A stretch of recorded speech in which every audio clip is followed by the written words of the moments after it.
रूपेण प्रचलति। अतः अस्माकं वीडियो पुनः ऑडियो सम्यक् दृष्ट्वा वयम् ऑन ऑफ कुर्मः। यदा अस्माकम् अवसरः अस्ति तदानीम् एव वीडियो पुनः ऑडियो माइक अस्माकं ऑन कृत्वा संभाषणं भाषणं कुर्मः। यदा अस्माकं समाप्तिं गच्छति तदानीं स्वयमेव कृपया अवधानेन तद् वीडियो पुनः अस्माकं माइक अनम्यूट क्षम्यतां म्यूट कुर्मः इति एका लघु सूचना। अस्तु, वयं प्रारम्भं कुर्मः। ध्वनिः सम्यक् श्रूयते वा? आं भगिनी, श्रूयते सम्यक्। आम्। रक्ष रक्ष गणाध्यक्ष रक्ष त्रैलोक्य रक्षकम् भक्तानामभयङ्कर्ता त्राता भवजन भवार्णवात्। नमस्कारः। श्री गुरुभ्यो नमः। श्री कृष्ण जन्माष्टम्याः हार्दाः शुभाशयाः। संस्कृत सप्ताहस्य समारोप कार्यक्रमे उपस्थितानां सर्वेषाम् अहं मयूरी जोशी संस्कृत भारती पक्षतः हार्दं स्वागतं करोमि। सर्वदा कस्यापि कार्यस्य आरम्भे वयं मङ्गलम् आचरामहे। एषोऽपि कार्यक्रमः निर्विघ्नतया सुसम्पन्नः भवतु। अतः कुमारी मनस्विनीं निवेदयामि यत् लौकिकं मङ्गलम् आचरतामिति। कुमारी मनस्विनी।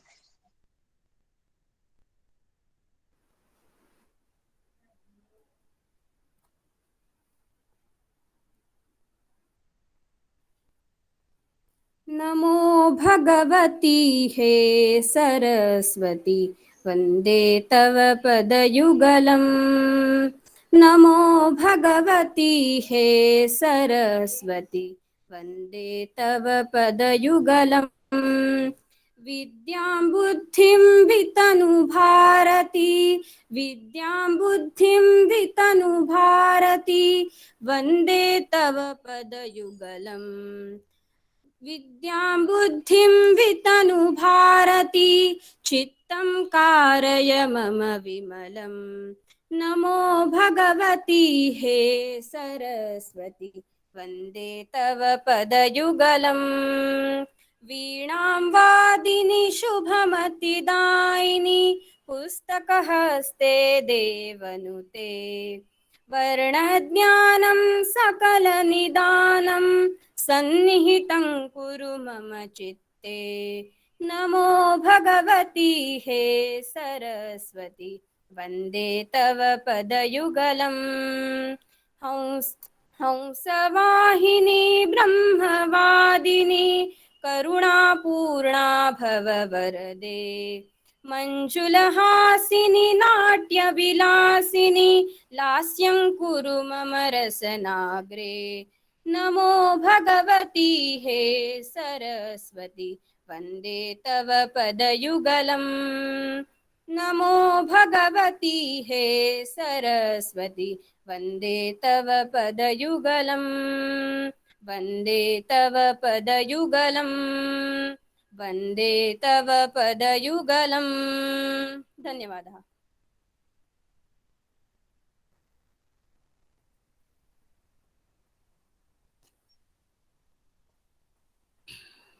धन्यवादः मनस्वी भगिनी।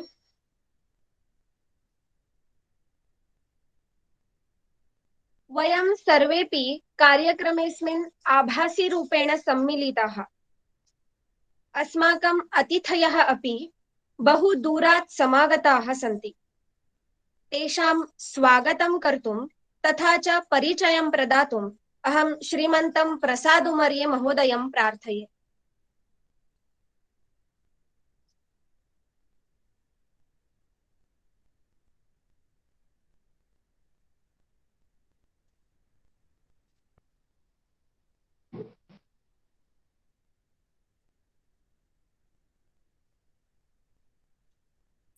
नमो नमः।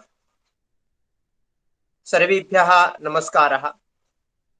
अस्माकं एतस्मिन् संस्कृत सप्ताहस्य समारोप कार्यक्रमे वयं विशेष अतिथिं प्राप्तवन्तः। अत्र उपस्थितः श्रीमान् श्रीहरि आठल्ये महोदयः। श्रीहरि आठल्ये महोदयः विशेषतया सामाजिक कार्ये सः पदवीं प्राप्तवान्, मास्टर इन सोशल वर्क, तथैव जनशिक्षा संस्थान इत्यत्र सः कार्यरतः अस्ति। यद्यपि सः जनशिक्षण संस्थायां कार्यं करोति, ततोपि समाजकार्ये सर्वदा व्यस्तः। तथा च लेखनादिकं सर्वदा नित्यं तस्य प्रसारः इत्यादिकं सः नित्यं करोति। सः स्वयं कविः अपि अस्ति। इतोपि सः कौशल्य विकास राष्ट्रीय सम्मानं प्राप्तवान् अस्ति। कौशल्य विकास क्षेत्रे सः राष्ट्रीय सम्मानं प्राप्तवान् अस्ति। एतादृशः संस्कृत भारत्याः निमन्त्रितः सः महोदयः स्वस्य समयं स्वीकृत्य अत्र आगतवान् अस्ति। महोदयस्य स्वागतं। महोदय, भवतः स्वागतम्।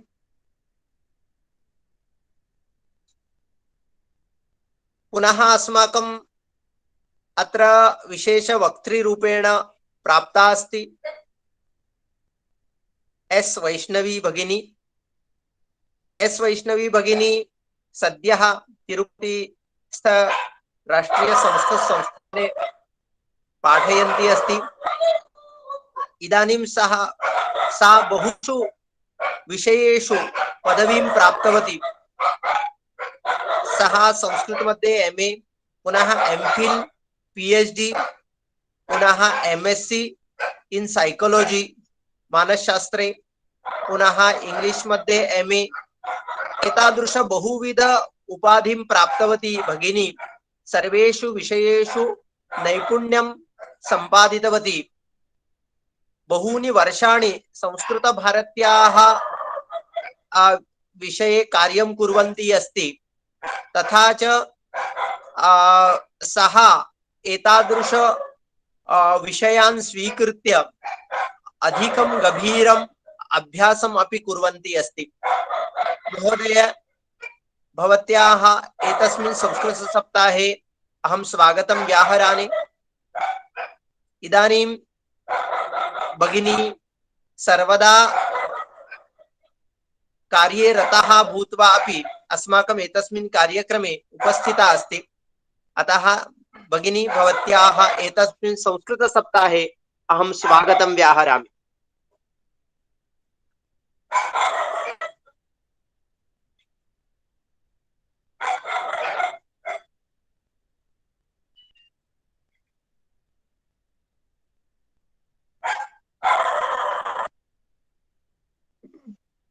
धन्यवादः महोदय। वयं संस्कृतसप्ताहः किमर्थम् आचरामहे, संस्कृतभारती कीदृशं कार्यम् आवहति इत्येतत् सर्वं सौभाग्यवती मेघना देवारी महोदया अस्माकं कृते कथयिष्यति। महोदयां निवेदयामि यत् कार्यक्रमस्य प्रास्ताविकं करोतु इति।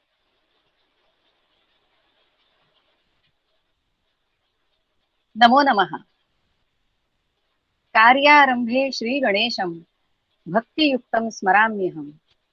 नमामि कमलारूढां विद्यादेवीं सरस्वतीं। रत्नाकराधौतपदां हिमालय किरीटिनीं ब्रह्मराजर्षि रत्नाढ्यां वन्दे भारतमातरम्। नमो नमः मित्राणि। संस्कृत भारती गोवा आयोजित संस्कृत सप्ताह समारोप कार्यक्रमे उपस्थिताः मान्यवराः,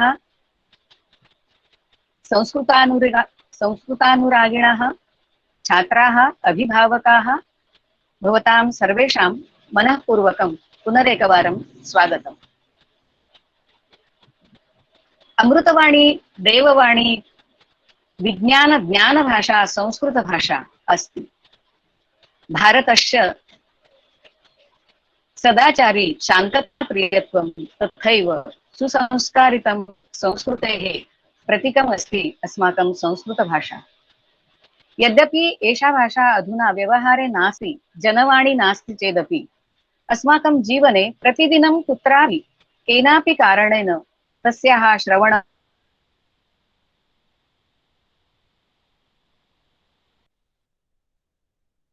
स्नानमन्त्रः, भोजनमन्त्रः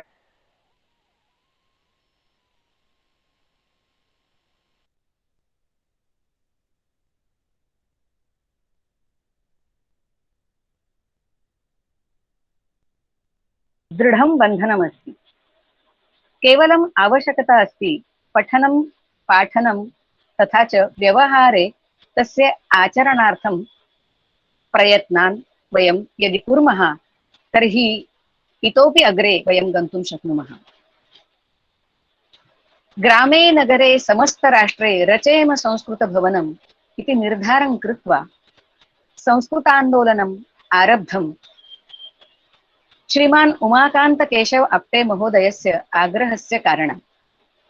बेंगलुरु मध्ये माननीयाः चमुकृष्णशास्त्री महोदयः तथा च अन्य मित्राणि मिलित्वा संस्कृतभारती एषा संस्था स्थापितवन्तः।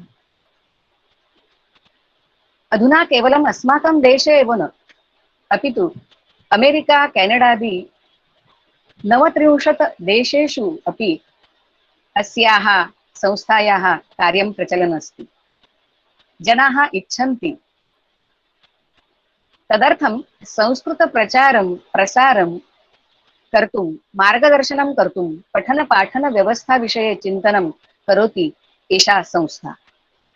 गोवायामपि गत 20 वर्षेभ्यः कार्यं प्रचलन् अस्ति। तत्र संस्कृतसम्भाषणशिबिराणि, बालकेन्द्राणि, गीताशिक्षणकेन्द्राणि, भाषाप्रवेशः, पत्राचारद्वारा संस्कृतशिक्षणव्यवस्था, छात्राणां कृते देववाणी परीक्षा एवं भिन्नोपक्रमद्वारा गोवायां संस्कृताभिरुचिवर्धनार्थं प्रयत्नाः भवन्ति। संस्कृतसप्ताहसमारोपनिमित्तेन अस्मिन् कोरोना काले वयं प्रत्यक्षं कार्यक्रमे उपस्थातुं न शक्नुमः, किन्तु कालाय तस्मै नमः एवम् उक्त्वा अग्रे सरामः। अतः आभासी माध्यमेन अद्य वयं सर्वे सम्मिलितवन्तः।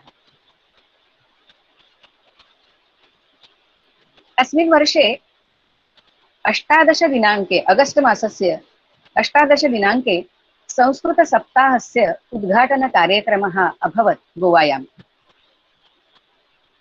तस्मिन् कार्यक्रमे प्रमुखातिथिरूपेण उपस्थितः आसीत् निवृत्त अध्यापकः श्रीमान् रामदास मुंगी महोदयः, तथा प्रमुखवक्तारूपेण समागताः आसीत् संस्कृतभारत्याः ज्येष्ठ कार्यकर्ता श्रीमान् विश्वनाथ जोशी महोदयः।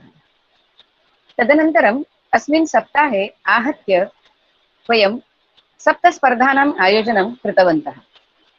तत्र लघुबालानां कृते घोषवाक्यकथनस्पर्धा, तदनन्तरं भित्तिकापत्रनिर्माणं, विपरीतक्रमेण संख्याकथनस्पर्धा, गीतगायनस्पर्धा, तदपि गणद्वये कृतवन्तः। नाम बालानां कृते भिन्नं, मुक्तगणे भिन्नं, निबन्धलेखनमपि तथैव कृतवन्तः।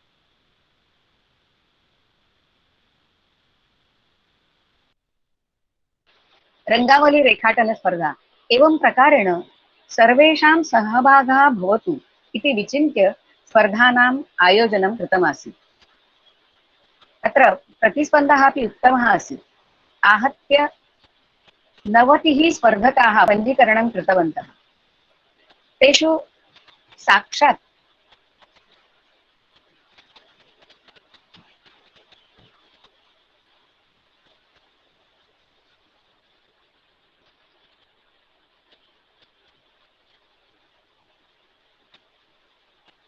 हरि ओम, श्रूयते? मयूरी भगिनी श्रूयते? इदानीं श्रूयते। हाँ, 90 स्पर्धकाः पञ्जीकरणं कृतवन्तः। तेषु साक्षात् 70 जनानां स्पर्धायां प्रवेशः जातः। कुत्रचित् तकनीकी कारणात्, कुत्रचित् आवेदनपत्रं सम्यक् न पूरितवन्तः, किञ्चित् विलम्बेन आवेदनपत्रं प्रेषितवन्तः एवं किञ्चित् तत्र दोषाः अभवन् अतः ते किञ्चित् पूर्वमेव बहिः अभवन् अस्तु आहत्य स्पर्धायाः विषये जनानाम् उत्साहः सम्यक् आसीत् अस्मिन् स्पर्धायां ये सहभागं स्वीकृतवन्तः तथा च पारितोषिकाणि प्राप्तवन्तः सर्वेषां पूर्वमेव अभिनन्दनं करोमि एतस्मिन् सुअवसरे वयं सर्वे एकं निर्धारं कुर्मः ग्रामे ग्रामे नगरे नगरे गेहे गेहे संस्कृतं भवतु तदर्थं प्रयत्नान् कुर्मः अद्य श्रीकृष्णजन्माष्टमी अस्ति तस्यापि शुभाशयं ददामि संस्कृतसमारोहकार्यक्रमे पुनः ये सम्मिलितवन्तः तेषां पुनरेकवारं स्वागतं व्याहृत्य अत्रैव विरमामि जयतु संस्कृतं जयतु भारतं धन्यवादः मयूरी आनंद देसाई महोदयः अपि अत्र उपस्थितः अस्ति महोदयः अस्माकं संस्कृतभारत्याः अध्यक्षरूपेण कार्यं करोति महोदय भवतः अपि एतस्मिन् कार्यक्रमे स्वागतं व्याहरामि आम् स्वागतं महोदय धन्यवादः धन्यवादः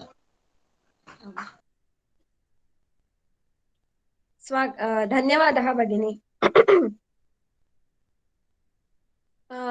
वस्तुतः श्रावणपौर्णिमायां संस्कृतदिवसः सर्वत्र आचर्यते एवञ्च तस्मात् दिनात् पूर्वं 3 दिनानि एवञ्च अनन्तरं 3 दिनानि अस्माकं संस्कृतसप्ताहः भवति एषु दिनेषु सर्वत्र वयं संस्कृतवातावरणं द्रष्टुं शक्नुमः न केवलं तावत् अपि तु संस्कृतभारत्याः बहुविधाः आयामाः वर्तन्ते उदाहरणार्थं सम्भाषणशिबिराणि गीताकेन्द्राणि भाषाप्रवेशवर्गः पत्राचारद्वारा संस्कृतम् एवञ्च बालानां कृते तु विशिष्टः उपक्रमः वर्तते बालकेन्द्रम् इति तद् बहुत्र एताः कार्यक्रमाः संस्कृतभारत्याः कार्यकर्तृभिः चाल्यन्ते एतेभ्यः वर्गेभ्यः नैकाः जनाः संस्कृताभ्यासं कुर्वन्तः सन्ति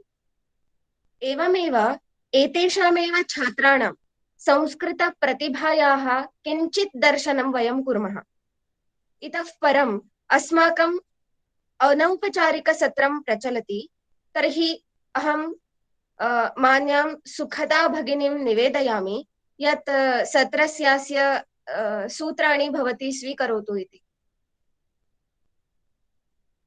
आं भगिनी धन्यवादः सर्वेभ्यः नमो नमः अद्य श्रीकृष्णजन्माष्टमी तस्य पर्वणः सर्वेषां शुभाशयाः नैकाः शुभकामनाः अनौपचारिककार्यक्रमे सर्वेषां हार्दं स्वागतम् करबदर सदृशमखिलं भुवनतलं यत्प्रसादतः कवयः पश्यन्ति सूक्ष्ममतयः सा जयति सरस्वती देवी सरस्वतीं प्रणम्य अनौपचारिककार्यक्रमस्य आरम्भं कुर्मः संस्कृतभारती द्वारा निरन्तरवर्गाः प्रचलन्ति नैके कार्यकर्तारः तत्र विनामूल्यं कार्यं कुर्वन्तः सन्ति सम्भाषणवर्गः इति प्रथमं सोपानं तर्हि भाषाप्रवेशस्य छात्राः संवादं सादरीकुर्वन्ति शृण्मः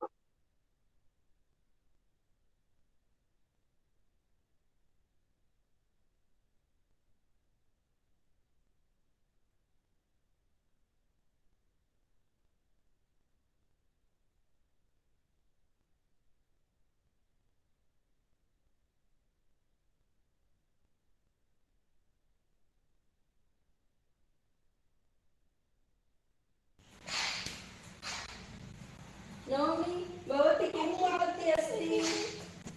अन्तर्जाले किमपि अन्वेषणम् इति आरुद्धवती किन्तु शीघ्रं न भवति एव किमर्थं? सङ्गणकस्य सामर्थ्यम् अल्पम् अस्ति भवती किम् अन्वेषणं कृतवती? विज्ञानविषये अन्वेषणम् आसीत् आम् गृह अभ्यासं समाप्तं वा? आम्। उत्तमम्।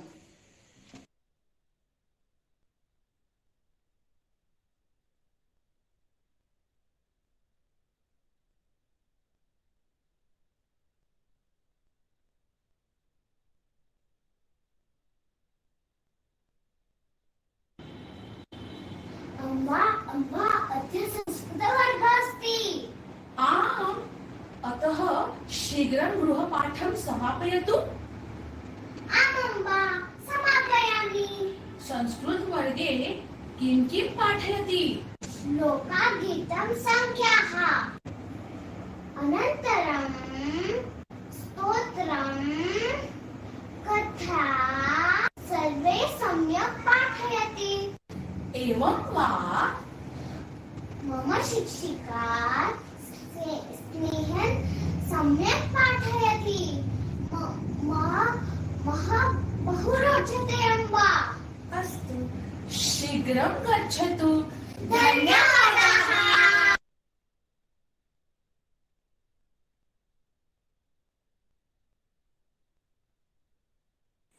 गुरुभ्यो नमः। मम नाम धन्या केन्। अहं सम्भाषणं वदामि। अद्य मम गृहपाठं शीघ्रं समापितवती। अग्रजे अग्रजे, मया सह क्रीडितुम् आगच्छति वा? न, अहं न गच्छामि। कृपया आगच्छतु अग्रजे। न, अहं न गच्छामि। आवां कन्दुकेन क्रीडावः। कन्दुकेन? आं, क्रीडावः। धन्यवादाः।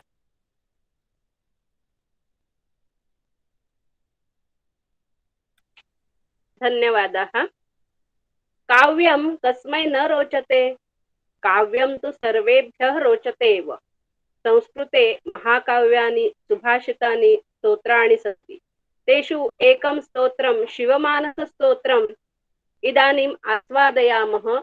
गायति पर्वरी बालकेन्द्रस्य छात्रा।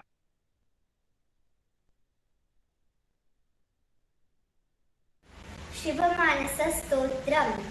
रत्नैकल्पितमासनं हिमजले स्नानं च दिव्याम्बरं, नानारत्नविभूषितं मृगमदा मोदाङ्कितं चन्दनं, जातिचम्पकबिल्वपत्ररचितं पुष्पं च धूपं तथा दीपं देवदयानिधे पशुपते हृत्कल्पितं गृह्यतां, सौवर्णेन वरत्नखण्डरचिते पात्रे घृतं पायसं, भक्षं पञ्चविधं पयो दधियुतं रम्भाफलं पानकं, शाकानामयुतं जलं रुचिकरं कर्पूरखण्डोज्ज्वलं, ताम्बूलं मनसा मया विरचितं भक्त्या प्रभो स्वीकुरु,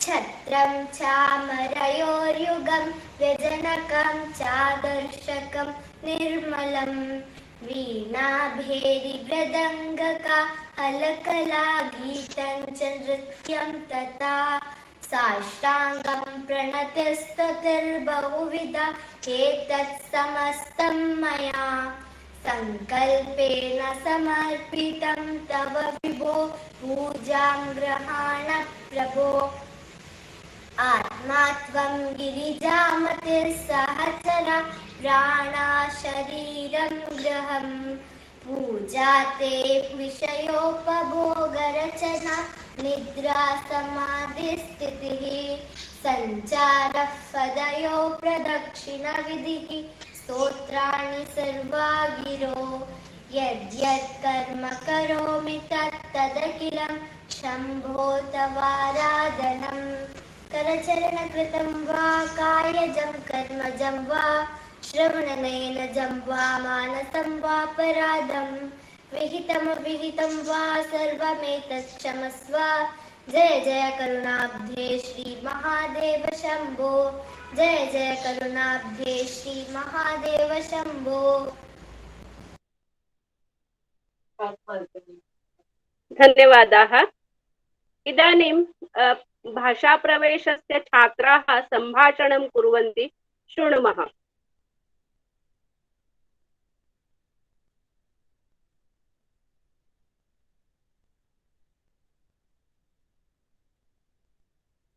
हरि ओम्। सर्वेषां कृते एकं निवेदनमस्ति।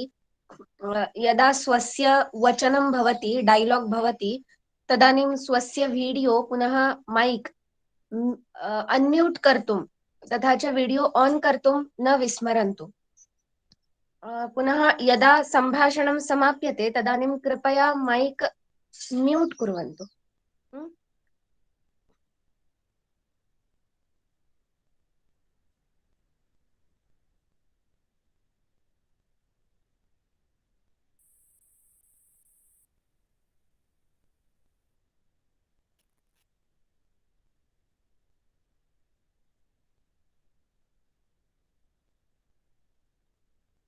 हरि ओम्। भाषाप्रवेशछात्राः विभा भगिनी आरम्भं कर्तुं शक्नुवन्ति।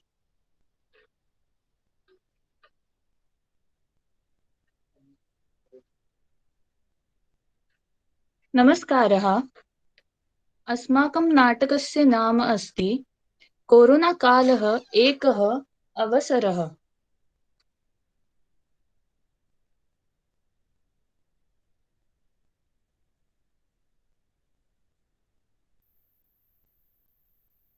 कोरोना काले सर्वे गृहे एव आसन्। कोऽपि बहिः गन्तुं न शक्नोति स्म। सर्वे जामिताः जाताः गृहे स्थित्वा दूरभाषा तथा च दूरदर्शनमेव मनोरञ्जनार्थं साधनम् अभूत्। तमेव कालम् अवसरः इति मत्वा ते किं कृतवन्तः तत् पश्यामः।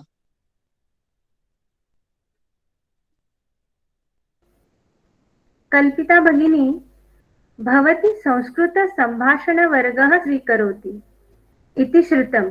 किं भवति तत्र? वदामि। अस्मिन् वर्गे संस्कृतपठनार्थ अवसरः अस्ति। संस्कृतभाषा देवभाषा अस्ति। सर्वे श्लोकाः संस्कृते एव सन्ति। वयं तु तत् वदामः खलु। तथा च एषः वर्गः सङ्गस्य माध्यमेन भविष्यति।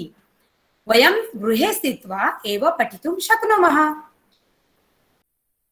अन्तर्जालमाध्यमेन नाम इदानीम् अस्माकं बालः तथा पठन्ति तथैव वा?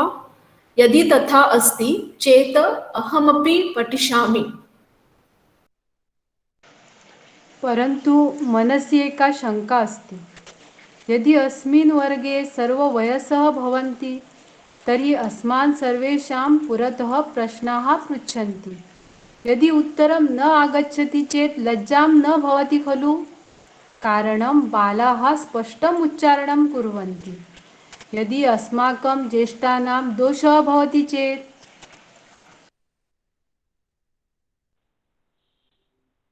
अहम् एकं सम्भाषणं शिबिरं गतवती आसम्। ते सर्वे शिक्षकाः बहु सम्यक् रीत्या आनन्देन पाठयन्ति। अस्माकम् अपि उत्साहः वर्धते। मम अनुभवः अस्ति। काश्चन जनान् अहं जानामि।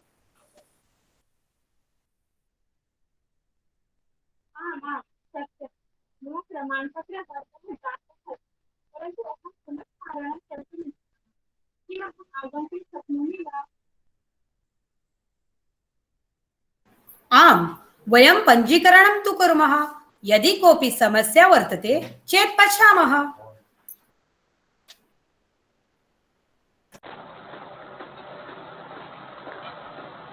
परन्तु सूत्रं कथम् उद्घाटनीयं तत् अहं न जानामि।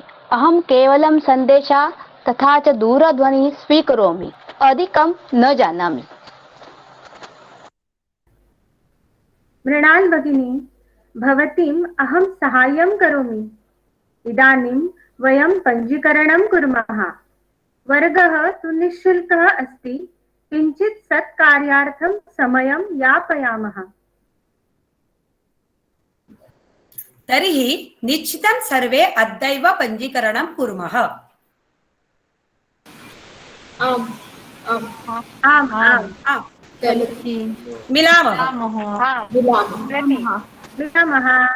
मिलामः। मिलामः। इत्येतादृशः जातः अस्माकं सम्भाषणवर्गः। भाषाप्रवेशपरीक्षाया विषये एतस्मात् वर्गात् एव ज्ञातम्। सर्वे उत्साहेन सम्भाषणवर्गे आगताः, तथा च अग्रे भाषाप्रवेशवर्गस्य पञ्जीकरणं कृतम्। एतादृशः जातः मयूरी भगिन्याः वर्गः।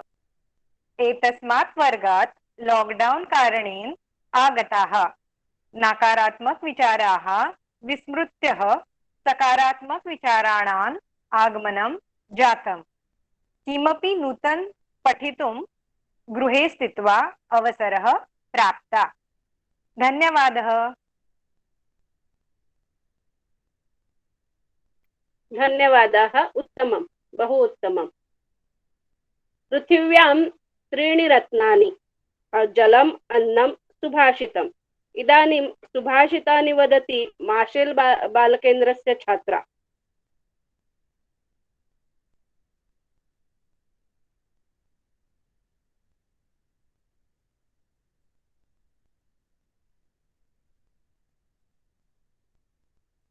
नमो नमः।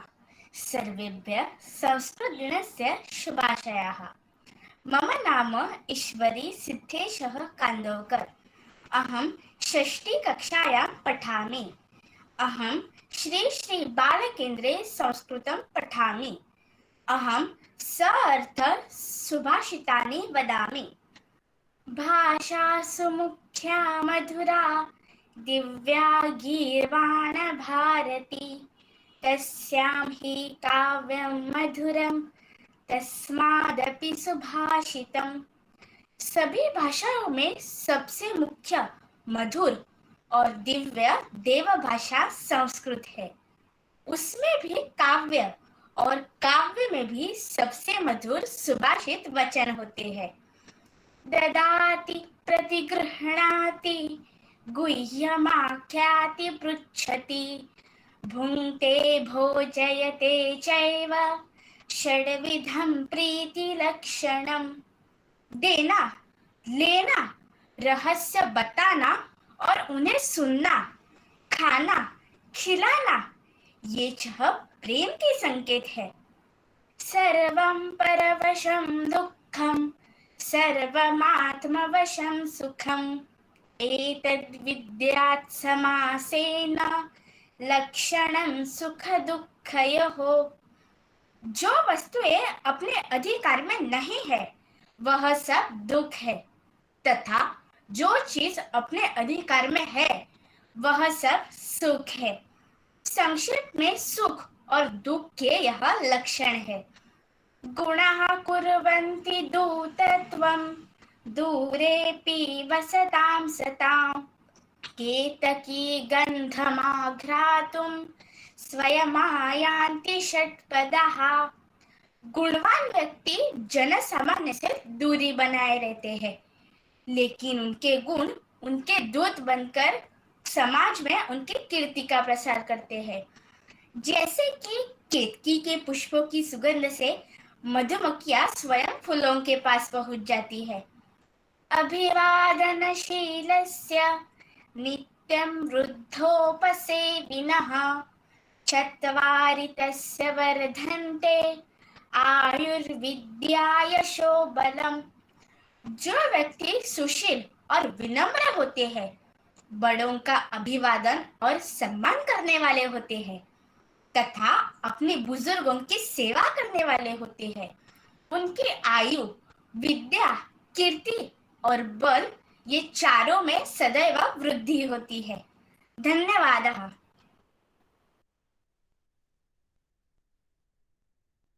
धन्यवादाः। वर्णाक्षराणां परिचयः कारयन्ति काणकोण बालकेन्द्रस्य छात्रा गीतद्वारा कारयन्ति। शृणुमः।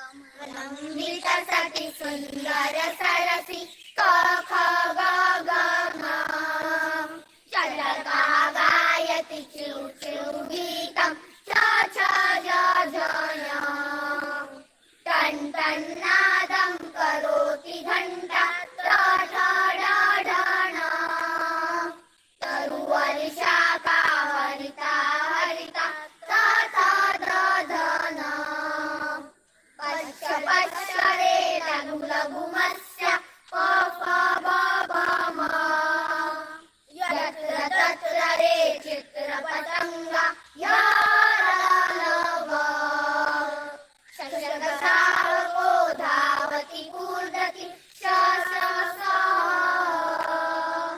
पठन्तु सर्वे वदन्तु सर्वे काचटतप कण्ठे कण्ठे सदैव भवतु वर्णानामाला माला धृत्वा गायामाले लल्लल्लल्लल्ला लल्लल्लल्लल्ला लल्लल्लल्लल्ला।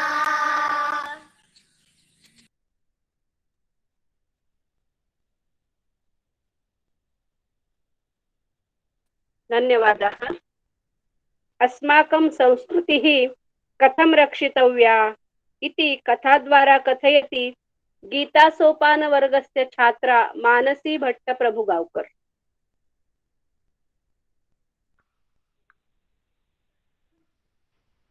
नमो नमः सर्वेभ्यः। मम कथायाः नाम अस्ति अस्माकं संस्कृति अस्माकम् अभिमानः। एकदा चीनदेशात् कश्चन यात्रिकः भारतदेशम् आगच्छत्। सः भारते सर्वत्र अटित्वा भारतीयां संस्कृतिं सम्यक् अवागच्छत्। सः महाराजं श्रीहर्षं दृष्ट्वा धन्यवादान् न्यवेदयत्। अनन्तरम् अवदत्, महाराज, अहं पुनः चीनदेशं गन्तुम् इच्छति। कृपया भवान् अनुमतिं दद्यात् इति प्रार्थनाम् अकरोत्।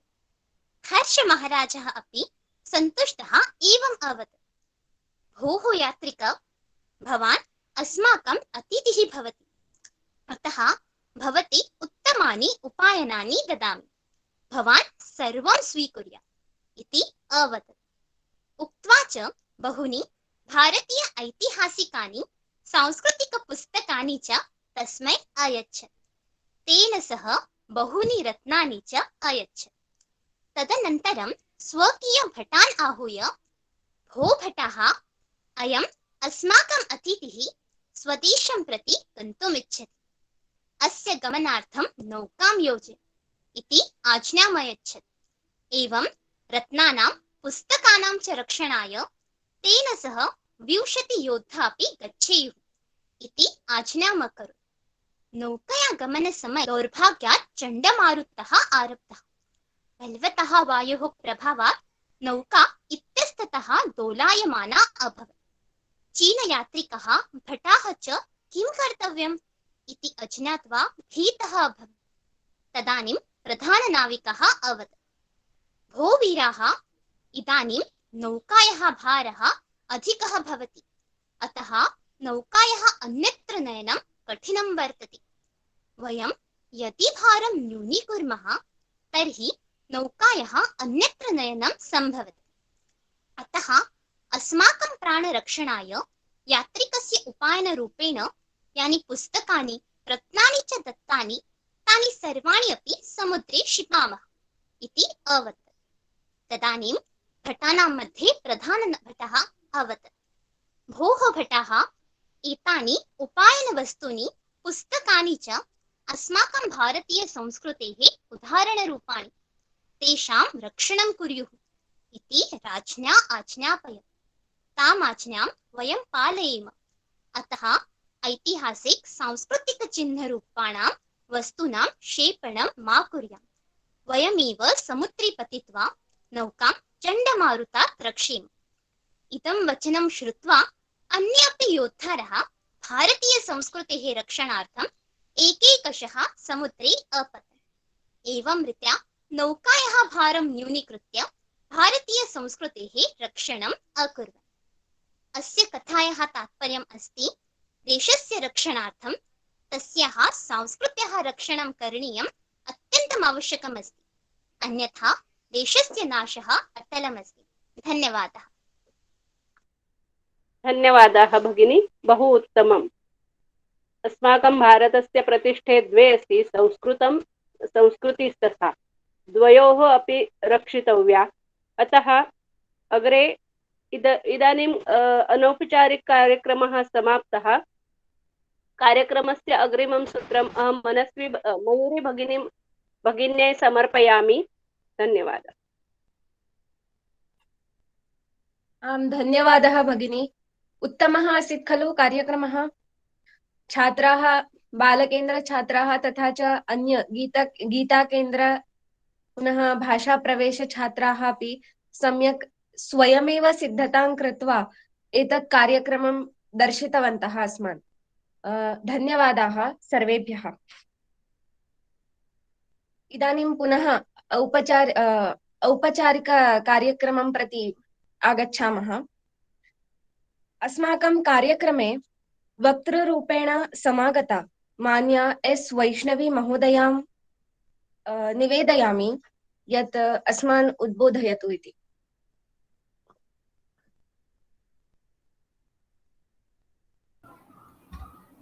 सर्वेभ्यः नमस्काराः। दृश्यते एवं च श्रूयते इति भावयामि। आमाम्। अस्तु। वन्दे बृन्दावनचरं वल्लवी जनवल्लभं जयन्ती सम्भवं धाम वैजयन्ती विभूषणम्। अद्य तावत् जन्माष्टमी पर्वणः शुभावसरः, अतः सर्वेभ्यः जन्माष्टमी पर्वणः हार्दाः शुभाशयाः। अपि च अत्र गोवा पक्षतः संस्कृतभारती कार्यकर्तारः ये सन्ति, अपि च जनशिक्षणसंस्थानम् इति संस्थायाः प्रमुखाः श्रीमान् श्रीहरि आठल्ये महोदयः, तयोः उभयोः कृते मम साधुवादाः। प्रथमम्, अत्यन्तं लघु लघु बालाः अद्य कार्यक्रमान् प्रदर्शितवन्तः।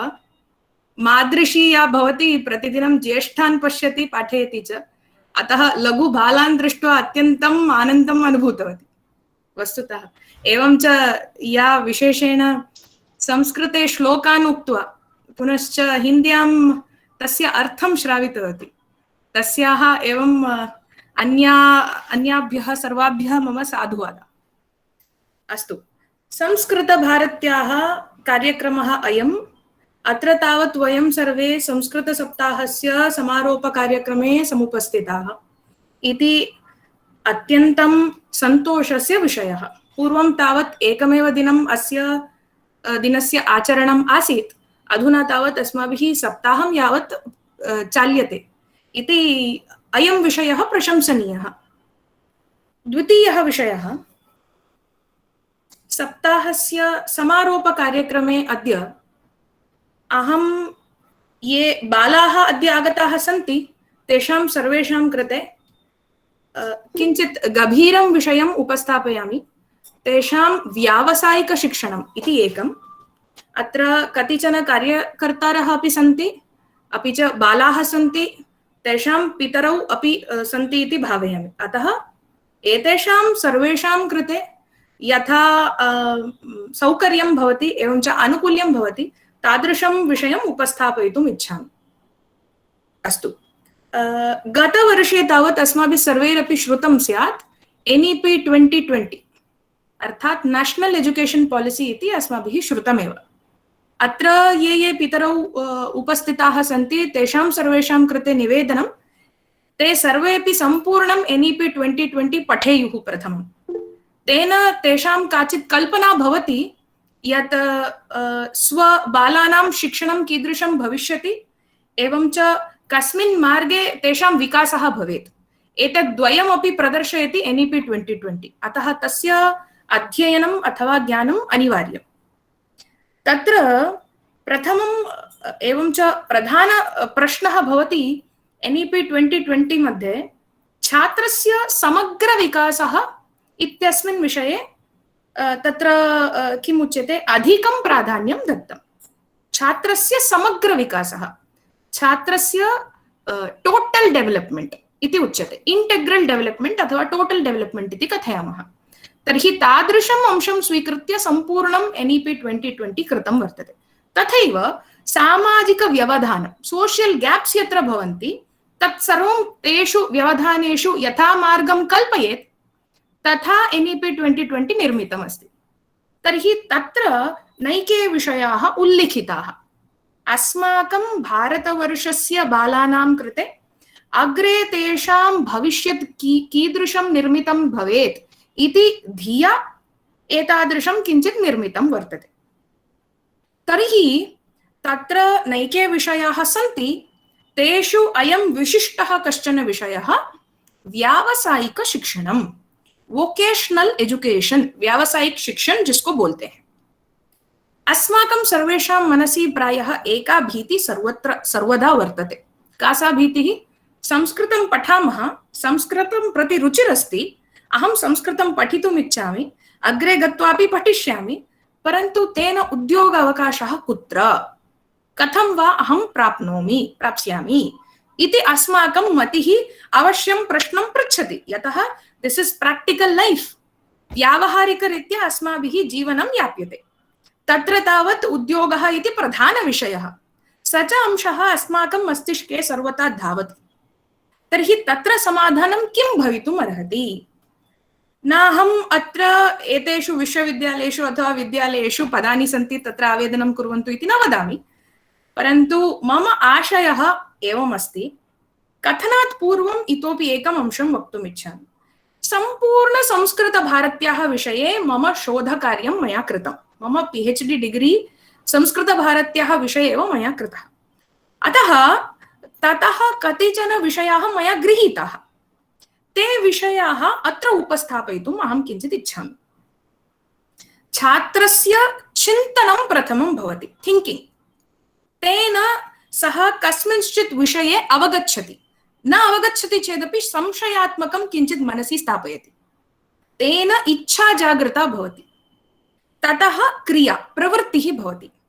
तर्हि प्रथमं चिन्तनात्मकं ज्ञानं, तेन इच्छा जागृता भवति, ततः प्रवृत्तिः जायते। This is the systematic process of a child. First he thinks, tries to learn, tries to understand, and then there is a wish to learn or to know. Then he tries to get into it. तत् किम् अस्ति इति ज्ञातुं सः प्रवर्तते। अतः ज्ञानम्, इच्छा, प्रवृत्तिः इति सामान्य प्रक्रिया भवति। ततः एवं जिज्ञासुः भवति कश्चन बालकः। तर्हि अस्माभिः सामान्य उपायः, दैनन्दिनजीवने अस्माभिः प्रतिदिनं नैके विषयाः अस्माभिः क्रियन्ते, एवं च तत्र अस्माकं प्रवृत्तिः अस्ति, तेषु विषयेषु अस्माभिः ईदृशप्रयोगाः कर्तुं शक्यन्ते इति वक्तुम् आगच्छामि अत्र। तर्हि लघु लघु बालाः सन्ति, उदाहरणार्थं ते किमपि प्रदर्शयन्ति, यथा अधुना प्रदर्शितवन्तः, अथवा लघु लघु स्तोत्राणि, अथवा लघु लघु क्रियाः, अथवा कुत्रचित् काचित् घटना जाता, अथवा मम चिन्तनम् अद्य एवम् अस्ति, अथवा जन्माष्टम्याः इतिहासः, अहं यद् जानामि तद् वदामि इत्येव संस्कृतभारत्याः उद्देश्यम्। अर्थात् अहम् एतावत् संस्कृतम् अवगच्छामि, पठामि, तम् एतावत् संस्कृतं यद् मया पठितं तस्यैव पाठनम् अन्यम् अहं करोमि इत्येव उद्देश्यम्। तद्वत् अस्माभिः अस्य प्रसारः न केवलं यूट्यूब् माध्यमेन, सः एक एव मार्गः इति मा चिन्त्यताम्। फेस्बुक्, ट्विट्टर्, वाट्साप् अन्येषां फॉर्वर्ड करणापेक्षया भवन्तः स्वयं निर्माणं कर्तुं शक्नुवन्ति। स्वस्यैव वीडियो इत्यनेन संस्कृतभारत्या पाठितगीतानि इति न, संस्कृतभारत्यां यद्यदुक्तं तदेव इति न, स्वकीयं चिन्तनं कृत्वा कर्तुं शक्नुवन्ति। तत्रैव मया उक्तं, यथा उत्सवाः भवन्ति, उत्सवानाम् इतिहासः भवद्भिः यद् ज्ञायते तस्यैव पोस्टिंग कुर्वन्तु, अन्येषां फॉर्वर्ड किमर्थम्? एकं। द्वितीयं किं तदुच्यते, टिक्टाक् किल, टिक्टाक् वा, अन्यः वदति अस्माभिः अपि लिप् मूव्मेंट क्रियते, तथा टिक्टाक् आइडियास् भवन्तः संस्कृते कर्तुं शक्नुवन्ति। किञ्चिदिव चिन्तयन्ति चेत् सम्यक् भवति। अधुना काबुल् नगरे किं चलति इति भवन्तः जानन्ति। तत्र कीदृशी घटना जायमाना अस्ति, कियत् प्राबल्येन जायमानम् अस्ति इति भवन्तः जानन्ति। भवतां कः अभिप्रायः, किं तत्र भवेत् इति संस्कृतेन लिखन्तु। प्रत्येकं मासे एकैकं चलनचित्रम् OTT प्लाट्फार्म् मध्ये आगच्छति, तस्य विमर्शकाः बहवः दृश्यन्ते गूगल मध्ये। भवन्तः संस्कृतेन टाइपिंग कुर्वन्तु, अन्ये न जानन्ति तैः पठनीयम्, अस्माभिः न पुनः पठ्यते, तैः पठनीयं, तथा अस्माकम् आग्रहः भवेत्। किमर्थम् एतावत् वदामि? आइडियास्, भवन्तः एतेषां सर्वेषां प्रयोगं कृत्वा पश्यन्तु। प्रयोगविषये किञ्चित् वदामि। मोदी महोदय किं वदति? एंटरप्रेन्योरशिप इति वारं वारं कथयति। एंटरप्रेन्योर कः भवति? बिजनेस मैन भवति, कश्चन व्यापारी भवति। व्यापारी इति श्रवणेन प्राक्तनं व्यापारः यथा चलति तथा न। अधुनातनकाले एंटरप्रेन्योरशिप इत्यस्य कः अर्थः? भवन्तः स्वयं विचिन्त्य किमपि नूतनं कुर्वन्तः सन्ति, ततः आगामिनी काले भवद्भिः प्रॉफिट क्रियते, लाभः प्राप्यते। धनमाध्यमेन भवतु, यशस् भवतु, कीर्तिः भवतु, या कापि भवतु, यत्किमपि भवतु। अतः तादृशं किञ्चित् एंटरप्रेन्योरशिप भवन्तः कर्तुं शक्नुवन्ति। तत् कुत्र, कथं, तत्र मार्गः कः? एते मार्गाः सन्ति। एतेन महान्तः संख्याकाः, बहुसंख्याकाः जनाः भवतां फॉलो कुर्वन्ति। अनुकरणम् इत्येव योजयामः फॉलो इत्यस्मिन् स्थाने। अतः एते अंशाः अस्माभिः कर्तुं योग्याः। अत्यन्तं लघु उपायाः, चिन्तनेन अस्माभिः एतत् साकारयितुं शक्यते। एवं च एतादृशं यदि कुर्मः, अहं चिन्तयामि इतोपि आधुनिकरीत्या सर्वान् अपि वयं प्रापयितुं शक्नुमः संस्कृतं प्रति इति एकम्। द्वितीयं, दैनन्दिन अनुभवाः। कुत्रचित् पश्यन्ति चेत् अद्य एतादृशी घटना समाजे अभवत्, मार्गे अभवत्, दुर्घटना जाता, सुघटना आसीत्, या कापि घटना भवतु, तस्याः वर्णनम् आगत्य फेसबुक मध्ये कुर्वन्ति। तत्र किमिति लिखितं भवति? What is on your mind? भवत्याः मस्तिष्के बुद्धौ किमासीत् इति प्रश्नः भवति। तत्रैव भवन्तः स्टेटस अपडेट कुर्वन्ति। अहं किं वदामि, तत्र यद्वदन्ति अस्य कार्यक्रमस्य संयोजनं सञ्चालनम् अस्मिन् दिने भवति, कृपया भवन्तः आगच्छन्तु इति मोनोटोनस् मास्तु। प्रतिदिनम् अस्माभिः यत् क्रियते तद् मास्तु। अद्य I felt very boring today, अहं जामिताम् अनुभवामि अद्य, एतावत् वक्तुं कः क्लेशः? अत्र अस्माकं प्रयासः तथा कोऽपि नास्ति। अस्तु, कतिचन अत्र ये सन्ति ते भाषायां नैपुण्यं न प्राप्तवन्तः इति स्वात्मानं मनुते। तर्हि तादृशानां कृते उपायान्तरं वदामि। महिलाः प्रायः पाकशालायाम् अत्यन्तं समुचितं स्वादिष्टं भोजनं कुर्वन्ति। अपि च गृहनिर्माणार्थम्, अपि च गार्डनिंग कुर्वन्ति। सर्वत्रापि वीडियो निर्माणं कृत्वा तथैव कर्तुं शक्यते, यथा अद्यतनकाले जायमानमस्ति। यूट्यूब चैनल तु बहवः आरब्धवन्तः। संस्कृत प्रमोशन फाउंडेशन द्वारा प्रथम कक्षातः 10वी कक्षा पर्यन्तं तैः सीडीज निर्मितम् अस्ति। तत्र पाठनम् आरब्धं, स्वाध्याय सामग्री सेल्फ ट्यूटर तैः निर्मितं। संस्कृते लक्षशः ग्रन्थाः सन्ति। प्रत्येकं ग्रन्थं स्वीकृत्य स्वाध्याय सामग्री अस्माभिः निर्मातुं शक्यते। यदि तथा एकैकः अपि प्रोजेक्ट करोति चेत् तेन अस्माभिः बहु किमपि साधयितुं शक्यते। पुनः ये अत्र युवानः सन्ति, पठन्तः सन्ति, अग्रे उच्चशिक्षां प्रति गच्छन्ति, इदमिदानीं गन्तुकामाः सन्ति, तेभ्यः किञ्चित् वदामि। तेषां भिन्नः प्रमुखः विषयः स्यात्। मेन स्ट्रीम सब्जेक्ट भवतां भिन्नं स्यात्, परन्तु संस्कृतं तेन सह योजयित्वा इंटरडिसिप्लिनरी NEP 2020 मध्ये तस्य किम् एम्फेसिस् अधिकतया कृतम्। अतः you can club 2 subjects with Sanskrit as one and make it interdisciplinary research or subjects at your PG level or at PhD level. तथापि भवद्भिः कर्तुं शक्यते। पुनः एतादृश आधुनिकचिन्तनेन किं भवति? आधुनिकाः अपि प्रभाविताः भवन्ति। मोदी महोदयस्य प्रथमवाक्यं भवति, हमारे देश के कितने 100 करोड़ देशवासियों, एकः वक्तुं पारयति? कति करोड़ 130 करोड़ देशवासियों इति सः वदति। 130 करोड़ मध्ये वयं स्टाटिस्टिक्स् स्वीकुर्मः 0.5% अस्माकं भविष्यति। अस्माकम् इत्यस्य कः अर्थः? संस्कृतभाषाभाषी जनः, संस्कृतभाषाभाषी यः भवति तादृशः केवलं 0.5% भवति टोटल इंडियन पॉपुलेशन मध्ये। तर्हि बेसिक लेवल मध्ये अधिकानि कार्याणि कर्तव्यानि सन्ति। Basic knowledge, basic steps, basic initiations, basic initiatives एतत् सर्वम् अस्माभिः अधिकतया कर्तव्यम्, येन वयं माध्यमिकस्तरं प्रति गच्छामः, उच्चमाध्यमिकस्तरं प्रति गच्छामः, तत्रापि व्यावसायिकशिक्षणविषये अधिकं गभीरम् अध्ययनं कर्तुं शक्नुमः। अतः एतादृशविषयान् किञ्चित् मनसि संस्थाप्य भवद्भिः अग्रे स्वप्रेरणा, आन्तरिकी प्रेरणा, इंटरनल मोटिवेशन अपि च अन्येभ्यः अपि किञ्चित् अभिप्रेरणं दातव्यं भवति। अस्तु, एतावत् छात्राणां कृते ईषद् कतिचन उपायाः मया उक्ताः। अत्र पितरौ अपि सन्ति, छात्राणां मातापितरौ सन्ति, ये च तेषां पार्श्वे एव उपविष्टाः भवन्ति आदिनं, यतः ऑनलाइन शिक्षणं चलति, कोरोना कालः, अतः ते सर्वेपि भवन्ति। तेभ्यः अपि किञ्चित् वक्तुकामा। अत्र एकं तु मोटिवेशन, अभिप्रेरणा। मनोवैज्ञानिकदृष्ट्या वयं पश्यामः आन्तरिकी अभिप्रेरणा अत्यन्तं प्रधाना भवति बाह्यप्रेरणा अपेक्षया। यतः आन्तरिकं यद् भवति तद् स्वयम् आगच्छति, बहिः यत् प्रेरणं भवति तद् अन्यस्माद् अस्माभिः प्राप्यते।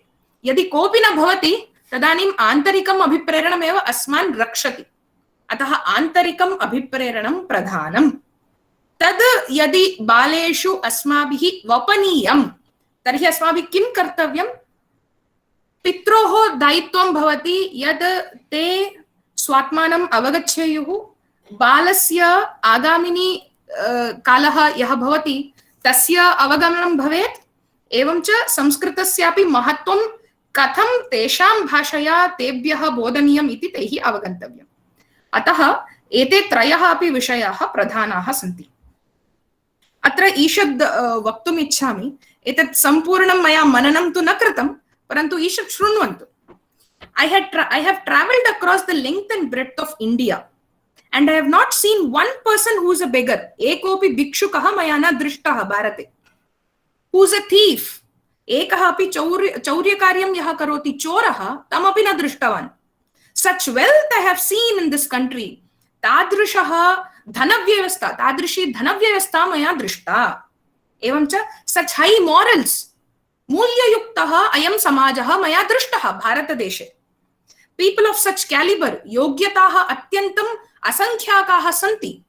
एवं च I do not think we can ever conquer. अस्य देशस्य आक्रमणम् अस्माभिः न कदापि कर्तुं शक्यते। अपि च we break the very backbone of this nation. अस्य भारतवर्षस्य पृष्ठभूमिः, बैकबोन यद् भवति तस्य भग्नम् अस्माभिः कर्तव्यं, तस्य ध्वंसः अस्माभिः कर्तव्यः। सा च पृष्ठभूमिः का तत्र? which is her spiritual and cultural heritage. आध्यात्मिकी भावः अपि च सांस्कृतिक ऐक्यमत्यं यदस्ति तस्य भग्नं यदि अस्माभिः क्रियते, अहं चिन्तयामि भारतदेशे न किमपि तिष्ठति इति। केन उक्तम्? 1835 मेकाले महोदयेन अयं विषयः प्रतिपादितः। अतः अयं च विषयः किमर्थम् अत्र उक्तः? सांस्कृतिकम् एवं च आध्यात्मिक विषयः उभयमपि एकत्र आगच्छति, तद्भवति अस्माकं संस्कृत भाषा। अतः the gap that bridges these two extremities is Sanskrit language. Tarhi, if we try to imbibe these things in our children, I think this nation is going to be Vishwaguru. अस्य कः अर्थः? अस्माकं बालेषु यदि एतादृक् विषयाः अस्माभिः आबाल्यात् उच्यन्ते चेत्, अहं चिन्तयामि देशस्य विकासे न कोऽपि प्रतिबध्नाति इति एकः विषयः। वयं स्वबालानां पठने, गृहे संस्कृतवातावरणम् अस्ति इति कथने, वयं संस्कृतं पठामः इति कथने, वयं संस्कृत अध्यापकाः इति कथने अपमानं तिरस्कृतभावनां न कुर्मः मनसि. We should not be insulted by saying all these things. अस्माकं गौरवास्पदः विषयः अयम्. अस्माकं सगर्वेण अस्माभिः वक्तव्यं यद् अस्माभिः प्राचीनतमा भाषायाः उपयोगः क्रियते, तस्यां भाषायां नैके विषयाः सन्ति. पुनः कोरोना काले मम अयं सन्तोषः यत् समाजे अधुना अत्यन्तम् उत्तमा अभिचेतना जागृता अस्ति यत् इंग्लिश मेडिसिन अपेक्षया आयुर्वेदस्य महत्त्वं जनाः जानन्तः सन्ति. अधिकाधिकाः जनाः आयुर्वेदं प्रति गच्छन्तः सन्ति. This is a very very good change. किमर्थं कथयामि? एतादृशी संकटकाले किम् अन्यत् सर्वम् अस्मान् रक्षितं वा? नास्ति. तर्हि न रक्षितम् इत्यतः एव किल सर्वे धावन्तः सन्ति, अन्यथा तु नास्ति एव. सो इट इज प्रूवन, प्रायोगिकम् इदं यत् आयुर्वेदेन एव अस्माभिः रक्षणं प्राप्तुं शक्यते इति. अतः तादृशं सर्वत्रापि अस्माकं बालानां संरक्षणं अस्माभिः कर्तव्यं चेत् इयं भाषा अवश्यं पठनीया. अस्याः महत्त्वम् अस्माभिः अवश्यम् अवगन्तव्यम्. तृतीयं, पितरौ सर्वथा किञ्चित् कमर्शियल् भवन्ति गृहे. कमर्शियल् इत्यस्य अर्थः मम पुत्रस्य पठनेन कः लाभः, अग्रे कियत् धनम् आगमिष्यति, हानिः का इति पश्यन्ति. मम शिक्षणं तावत् केन्द्रीयविद्यालये आसीत्. कुत्र? चेन्नैनगरे आसीत्. 9मी कक्षायां मया चिन्तितं यत् इतः परम् अहं संस्कृतं पठामि. मम सहपाठिनः सर्वेपि अत्यन्तम् उच्चपदव्यां सन्ति, परन्तु संस्कृते पठन्तः न सन्ति. जानन्ति, 10मी कक्षा पर्यन्तं पठितवन्तः, ते त्यक्तवन्तः. यावदहं तिरुपतिं प्रति आगतवती प्राक्शास्त्री प्रथमवर्षे पठितुम्, अन्तिमदिनात् पूर्वं मया एकवारमपि एकेनापि सह वार्ता न कृता यत् श्वः अहं गच्छामि, चेन्नै नगरं त्यक्त्वा गच्छामि इति. अतः किं भवति, तादृशी स्थितिः ममापि आसीत्, भवतामपि भवति. This is very practical. अतः भवद्भिः लाभहानिर्विषये न चिन्तनीयं. तद् अदृष्ट्वा अग्रे गन्तव्यं. यतः यद् वयं पठामः, यादृशी भावनां संस्थाप्य वयं पठामः, तस्याः मर्यादा अस्माभिः संरक्षिता. अस्माकं मर्यादा सा अवश्यं संरक्षयति. तादृशी विद्या इयम् इति वक्तुम् इच्छामि. हरि ओं मयूरी महोदय, मम समयः समाप्तः वा? समाप्तश्चेत् सूचयतु. इतोपि निमिषद्वयं. अस्तु अस्तु. विशेषेण अत्र पितरौ ये सन्ति तेषां कृते वदामि. इदं तावत् हिन्द्यां वदामि यतः अत्यन्तं गभीरः विषयः. लेफ्टिस्ट इति केचन जनाः सन्ति. कुछ लोगों को हम लेफ्टिस्ट के रूप में बोलते हैं आजकल. उनका काम क्या होता है? हमारी संस्कृति, हमारे पुराने ग्रंथों को और हमारे संस्कृत संबंध जितने भी विषय हैं उन सबको अलग रूप से वो बताते हैं समाज में, और बहुत ही अन्य तरह से बताते हैं. ऐसे लोगों का जवाब जो है आगे आने वाले नागरिकों को बताना है, जो कि ये जितने भी बच्चे आज प्रदर्शन किए उनके माध्यम से ये बाहर आना चाहिए कि उन लेफ्टिस्ट को सही तरीके से, सही माध्यम से जवाब देना ऐसे बच्चों से ही हो सकता है. इसका ज्ञान हमें बहुत बचपन से ही इनके अंदर, जैसे बीज को अंदर डालते हैं वैसे इनके ऊपर इनके बारे में भी डालना चाहिए. ये बहुत जरूरी है, क्योंकि कई सारे ऐसे रिसर्चर्स हैं जिनको इनके बारे में पता नहीं रहता है, लेकिन दुनिया भर में एक ट्रेनिंग दी जाती है इन लोगों को कि भारतीय संस्कृति में, भारतीय ग्रंथों में जिन विषयों को बताया जाता है इनको कुछ अलग ही तरीके से प्रतिपादन किया जाता है, विच इज नॉट करेक्ट. बहुत ही एक इंसल्टेड रूप में इनका एक प्रदर्शन किया जाता है, विच इज नॉट राइट. इसीलिए वैसे लोगों का जवाब देना हमारा परम कर्तव्य है. This is a better terrorism than actual terrorism. अतः एतादृक् विषयाः अस्माभिः प्रथमम् अस्माकम् अभिचेतना स्यात्, तदनुगुणं बालानां शिक्षणं भवेत्. अत्र महत् भूमिका भवति अस्माकं बालानां ये पितरौ स्तः तेषां सर्वेषां मिलित्वा मम अनुरोधः अस्ति, ये विषयाः उक्ताः तेषाम् उपरि किञ्चित् चिन्तनं कुर्वन्तु. यदि समीचीनमिति भाति, एतत् सर्वं कर्तव्यमिति भाति, तर्हि कर्तुं शक्नुवन्ति। कतिचन विषयाः कार्यकर्तॄणां कृते अपि अस्ति। समयाभावात् अहम् एवमेव इतः समापयामि। धन्यवादाः, अयम् अवकाशः मह्यं प्रदत्तः, अतः सर्वेभ्यः धन्यवादाः, साधुवादाः, प्रणामाः च। धन्यवादाः भगिनी। वस्तुतः बहवः नूतनविषयाः अस्माभिः श्रुताः इदानीम्। इतोपि श्रोतुम् इच्छामः स्म, किन्तु वर्चुवल् अस्ति, आभासी रूपेण अस्ति, अतः वयमपि किञ्चित् किं बन्धिताः स्मः, अतः क्षम्यतां। पुनः धन्यवादाः अपि। अस्माकं कृते अतिथिरूपेण सम्प्राप्तः अस्ति श्रीमान् श्रीहरि आठ्ले महोदयः। तमपि अहम् इदानीं निवेदयामि यत् अध्यक्षभाषणं करोतु इति।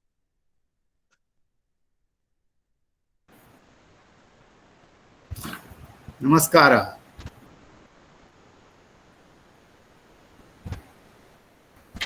सभी महानुभावों का और भगिनियों का मैं आभार व्यक्त करता हूं। पहले जैसे कि यस वैष्णवी मैडम ने बहुत बढ़िया कहा, और आप सब संस्कृत प्रचुर लोगों में, मैं कहाँ बीच में मराठी और हिंदी बोलने वाला, और मेरे को आपने इतना बड़ा पद दिया इस कार्यक्रम में, इसलिए भी मैं आपका आभार व्यक्त करता हूँ। जैसे संस्कृत भाषा, ये सभी भाषाओं की, सभी भाषा जो है उनकी जननी है। हमारे देश में तो पुरातन काल की भाषा है, पुरान काल की भाषा है, और जैसे अभी वैष्णवी मैडम ने कहा, वैसे ये संस्कृति और संस्कार की वाहक भाषा है। इस भाषा के कारण, इस संस्कृत भाषा के कारण हमारे जो भी ग्रंथ है, जो भी पुराण है, रामायण है, महाभारत है, वेद है, उपनिषद है, वो पिछले 10,000 सालों से आगे चलते आ रहे हैं और हम तक पहुंचे हैं, इस पीढ़ी तक, हमारे पीढ़ी तक पहुंचे हैं। इसका यही कारण है कि संस्कृत भाषा में ये सब ग्रंथ है। मैं कभी कभी सोचता हूं, इसको देव भाषा बोलते हैं। देव भाषा क्यों बोलते होंगे ये लोग, ऐसा मैं सोचता हूं कभी। तो मेरे मन में आता है कि ये भाषा बोलने से एक व्यक्ति के अंदर कुछ देवताओं के गुण समाविष्ट होते होंगे, देवताओं के गुण जो है वो आते होंगे। और जब ये भाषा बोलता है आदमी या व्यक्ति, तो देवताओं जैसी हो जाती है। सबको सम्मिलित करके ये भाषा बोली जाती है। इस भाषा में कहीं आपको अतिरेक नहीं दिखता है, कहीं आपको टेररिज्म नहीं दिखता है। इसमें सब देवताओं के ही गुण दिखते हैं। इसलिए मेरे को लगता है कि इस भाषा को देव भाषा बोला गया होगा। और वैसे इस भाषा को वाहक जो लोग थे पुराने काल से, वो पहले तो पौरोहित्य करते थे। पुरोहित लोगों ने बहुत आगे इस भाषा को बढ़ाया। लेकिन आज का जो जमाना है उसमें वो पौरोहित्य की भाषा नहीं रही, वो पूरे समाज की भाषा हो गई है। मैं गोवा में देखता हूं, यहाँ एक आश्रम है, तपोभूमि बोलते हैं उस आश्रम को। वहां संस्कृत विद्यालय चलाते हैं। वहां के जो महाराज है, ब्रह्मेशानंद महाराज, वो संस्कृत विद्यालय चलाते हैं। और उस विद्यालय में से वो संस्कृत प्रचुर लोगों का निर्माण करते हैं, जो लोग बाहर जाके पूजा पाठ का भी काम करते हैं। अभी जो पहले जो था कि ब्राह्मणों ने ही करना है, वो अभी स्लोली जो भी हो, जैसे भी हो, आहिस्ते आहिस्ते दूसरे लोग भी करना सीख रहे हैं। ऐसे अगर हो गया तो कितना अच्छा होगा। समाज के हर एक वर्ग में संस्कृत बोलने वाले लोग अगर मिल गए तो हर जगह संस्कृत प्रचुर लोग मिल जाएंगे। एक बार सुषमा स्वराज का एक कार्यक्रम था, आप लोगों ने भी देखा होगा, अपनी स्वर्गीय सुषमा स्वराज, उनका एक कार्यक्रम था, संस्कृत भारती का ही कार्यक्रम था और संस्कृत दिन का ही कार्यक्रम था। उस कार्यक्रम में सुषमा स्वराज ने एक छोटी सी घटना बताई थी राजा भोज की। आपको सबको मालूम होगी, मैं बताने की जरूरत नहीं है। तो राजा भोज के उस राज्य में सामान्य से सामान्य व्यक्ति भी संस्कृत में बात करता था, संस्कृत में परिचलन था उसका। फिर ऐसा क्या हो गया कि हम संस्कृत भूल गए। हो गया ऐसा कि हमारे बीच में जो मुगल आए, ब्रिटिश आए, जैसे वैष्णवी मैडम ने बोला, मैकॉले ने बहुत दिमाग चलाया, बहुत बुद्धि चलाई और हमारी संस्कृति, हमारी भाषा नष्ट करने का बहुत प्रयास किया। इसको बाहर लाने के लिए हमें प्रयास करना पड़ेगा। हम कर ही रहे हैं, संस्कृत भारती है और अलग अलग विश्वविद्यालय भी है, जैसे अभी वैष्णवी मैडम राष्ट्रीय संस्कृत विद्यालय की प्रोफेसर है शायद। तो ऐसे लोग बहुत प्रयास कर रहे हैं। उस प्रयासों से निश्चित हमें संस्कृत भाषा का जो प्रोग्रेस है वो होता हुआ दिखाई देगा। मेरी एक आपसे विनंती है कि जब मेरे भाषण में भी, मैं भी जब हिंदी बोल रहा हूं, मैं बहुत कोशिश करता हूं। अभी ये कोशिश भी वर्ड जो है ना वो उर्दू का है, लेकिन मेरे प्रयत्न, ये हमारा शब्द है लेकिन ध्यान में नहीं आता है, बट तुरंत भी उर्दू शब्द है। ऐसे शब्द जो है वो हम बाहर निकाले और ज्यादा से ज्यादा हमारे संस्कृत प्रचुर शब्द जो हिंदी है, हिंदी भाषा में संस्कृत शब्द उपयोग करना हम सीख ले। ऐसा मेरा एक आपसे सबको सबसे निवेदन है। और मैं ज्यादा तो बोल नहीं पाऊंगा इस भाषा में, क्योंकि संस्कृत मेरे को उतना ज्यादा उसकी में नॉलेज नहीं है। लेकिन जो भी जिस किसी भी कारण की वजह से संस्कृत भाषा में जो अनुत्साह हुआ था वो अभी आहिस्ते आहिस्ते बढ़ रहा है। संस्कृत लोग सीख रहे हैं और उसका अभिमान होना हमारे लिए बहुत अच्छा रहेगा। एक बार रामदेव बाबा जी ने उनके शिविर में बोला था, मैं तो इन मल्टीनेशनल कंपनियों को नचाऊंगा, ऐसा बोला था उन्होंने। और वो बोलते बोलते उन्होंने बोला था कि हिंदी को मैं ये विश्वगुरु की भाषा करूंगा, विश्व की भाषा करूंगा। इतना आत्मविश्वास रामदेव बाबा ने उस शिविर में जो उपस्थित थे उनके सामने किया था, दिखाया था उसने। वैसे ही हम लोग, आप जो सभी संस्कृत प्रचुर लोग हो, वही अभिमान, वही गौरव सदा के लिए अपने पास रखे। संस्कृत को इस देश की, इस विश्व की भाषा बनाने के लिए जो भी प्रयत्न करना है वो हम करें, ऐसा ही मैं आपको आह्वान करता हूं। और एक दो तीन ये वर्ष हमारा भारत का अमृत महोत्सवी वर्ष है, तो उस वर्ष के लिए मैंने जो एक छोटी सी कविता लिखी थी, उसका लास्ट का जो स्टैंजा है वो बता के मैं मेरा वक्तृत्व समाप्त कर दूं। उस स्टैंजा में मैंने बताया था कि स्वाधीनता के सुवर्ण काल में आजादी का अमृत महोत्सव, परम वैभवी भारत पूजन, शीश चढ़ा है चरण धूलि कण। संस्कृति संस्कारों के पथिक हम, संस्कृति संस्कारों के पथिक हम, विश्व गुरु भारत को वंदना। धन्यवाद। धन्यवादः महोदय।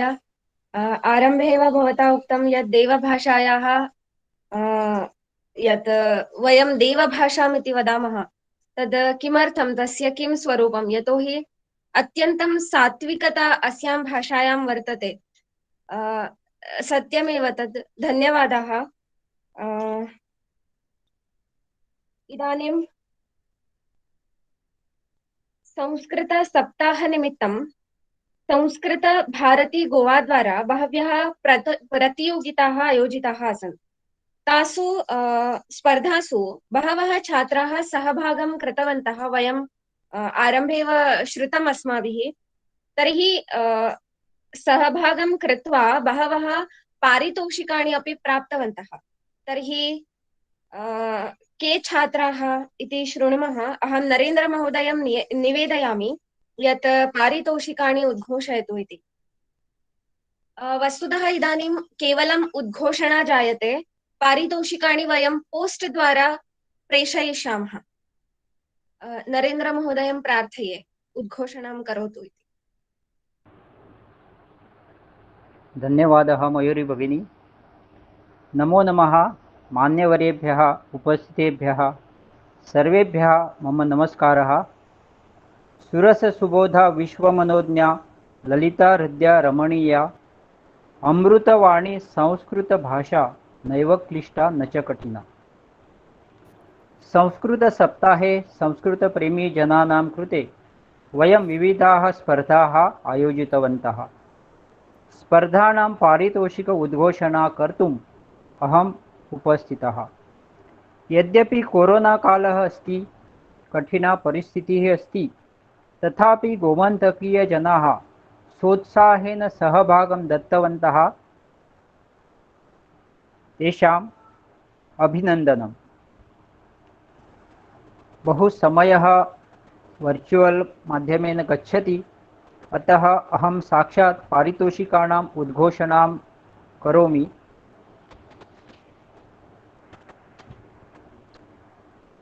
प्रथमम् अहं घोषवाक्यकथन इति स्पर्धायाः पारितोषिक उद्घोषणां करोमि। एषा स्पर्धा इयत्ता पहिली नाम प्रथमा कक्षातः चतुर्थकक्षापर्यन्त छात्राणां कृते आसीत्। एतस्मिन् स्पर्धायां पञ्चमं पारितोषिकं प्राप्तवान् कुमार मल्हार प्रभुदेसाई। चतुर्थं पारितोषिकं प्राप्तवन्तौ कुमारी चेतना जोग तथा च कुमार वेदांग कामत। तृतीय पारितोषिकं प्राप्तवन्तौ कुमार अर्णव कुर्टीकर। द्वितीय पारितोषिकं प्राप्तवती कुमारी निर्मिति खानविलकर। प्रथमं पारितोषिकं प्राप्तवती कुमारी नेत्रा नरेंद्र जोशी। एतेषां ये सहभागं कृतवन्तः तेषां तान्त्रिकसमस्या कारणात् वयं विद्यालयस्य नामानि अत्र न वदामः। द्वितीया स्पर्धा भित्तिपत्रकनिर्माणस्पर्धा। एषा स्पर्धा पञ्चमी कक्षातः सप्तमी कक्षापर्यन्त छात्राणां कृते आसीत्। एतस्मिन् स्पर्धायाम् उत्तेजनार्थ द्वितीय पारितोषिकं प्राप्तवती कुमारी सिद्धि बोरकर। उत्तेजनार्थ प्रथमं पारितोषिकं प्राप्तवती कुमारी अर्णवी पर्रीकर। तृतीय क्रमांक प्राप्तवान् कुमार वेद ठाकुर देसाई। द्वितीय पारितोषिकं प्राप्तवती कुमारी परी पेडनेकर तथा च प्रथम पुरस्कारं प्राप्तवती कुमारी भव्यता तारी। वयं पञ्चमीतः सप्तमी कक्षापर्यन्त छात्राणां कृते संख्याकथन स्पर्धा अपि स्वीकृतवन्तः। विपरीतक्रमेण संख्याकथनम् इति आसीत्। एतस्मिन् स्पर्धायां उत्तेजनार्थ द्वितीय पारितोषिकं प्राप्तवती कुमारी अर्णवी प्रभु पर्रिकर। उत्तेजनार्थ प्रथम पारितोषिकं प्राप्तवती कुमारी श्रावणी जोग। तृतीय पारितोषिकं प्राप्तवती कुमारी पवित्रा भुरिये। द्वितीय पुरस्कारं प्राप्तवान कुमार स्वामीराज भट्ट। प्रथम पारितोषिकं प्राप्तवती कुमारी युक्ता मिलिंद तांबे। वयम् एकवारम् एतेषां कृते म्यूट् भूत्वा एव करताडनं कुर्मः। धन्यवादाः। चित्रवर्णन स्पर्धा अष्टमीतः दशमी कक्षा ये छात्राः पठन्ति तेषां कृते वयं स्वीकृतवन्तः। एतस्मिन् स्पर्धायां पंचम पारितोषिकं प्राप्तवन्तौ कुमारी गौतमी देसाई तथा च कुमारी राधा टेंगसे। चतुर्थं पारितोषिकं प्राप्तवन्तौ कुमार वेद मराठे तथा च कुमारी मुक्ता देशपांडे। तृतीयः पुरस्कारं प्राप्तवान कुमार मोहित तळावलीकर। द्वितीयः पुरस्कारं कुमार सोहम वझे। प्रथम पारितोषिकं प्राप्तवती कुमारी दुर्वा प्रभुभट गावकर। निबंध लेखन स्पर्धा वयं स्वीकृतवन्तः। अत्र उच्च माध्यमिक विद्यालय स्तरेषु छात्राः सन्ति तेषां कृते निबंध लेखन स्पर्धा जाताः। अत्र तृतीय पारितोषिकं प्राप्तवती कुमारी रिया गावस। द्वितीय पारितोषिकं प्राप्तवती कुमारी भक्ति सोडणकर। प्रथम पारितोषिकं प्राप्तवती कुमारी रोहिणी वझे। गीत गायन स्पर्धा एतस्मिन् वर्षे वयं स्वीकृतवन्तः।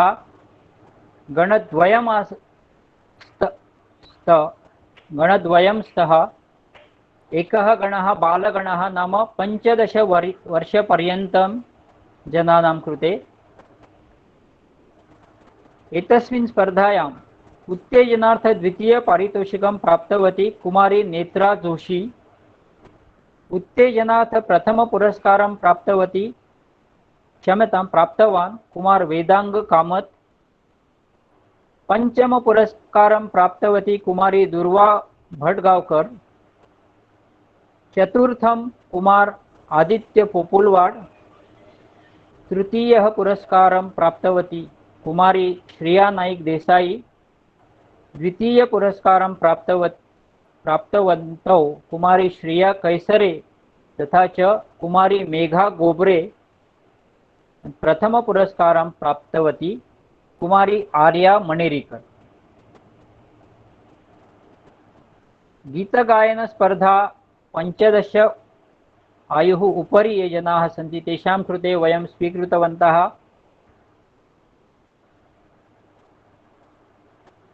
एतस्मिन् स्पर्धायाम् उत्तेजनार्थ द्वितीय पुरस्कारं प्राप्तवती मानसी भटगावकर। उत्तेजनार्थ प्रथमं पारितोषिकं प्राप्तवती आरती चाफाडकर। तृतीय पारितोषिकं प्राप्तवती श्रीमती पूर्णा गावकर। द्वितीय पुरस्कारं प्राप्तवती श्रीमती गीता श्रुति वझे तथा च प्रथम पुरस्कारं प्राप्तवती एतस्मिन् स्पर्धायाम् आर्या अभिषेकी। निबंध लेखन मुक्त गणस्य कृते नाम ये जनाः अधुना विद्यालये न पठन्ति तेषां कृते आसीत्। एतस्मिन् स्पर्धायां तृतीयः पुरस्कारं प्राप्तवती कुमारी उर्मिला बळीराम गवस। द्वितीय पुरस्कारं प्राप्तवती सौ शांभवी अमित ठाकुर देसाई तथा च प्रथम पुरस्कारं प्राप्तवती सौ गीता श्रुति गजानन वझे। रंगवल्ली स्पर्धा अपि मुक्तगणस्य कृते आसीत्। एतस्मिन् स्पर्धायाम् उत्तेजनार्थ प्रथम पुरस्कारं प्राप्तवती गीता श्रुति वझे। तृतीय पुरस्कारं प्राप्तवती श्रीमती स्मिता पोपुलवाड। द्वितीय पुरस्कारं प्राप्तवती श्रीमती पूर्णा मंदार गावकर तथा च एतस्मिन् स्पर्धायां प्रथम पुरस्कारं प्राप्तवती श्रीमती प्रतिभा चुरी भगिनी।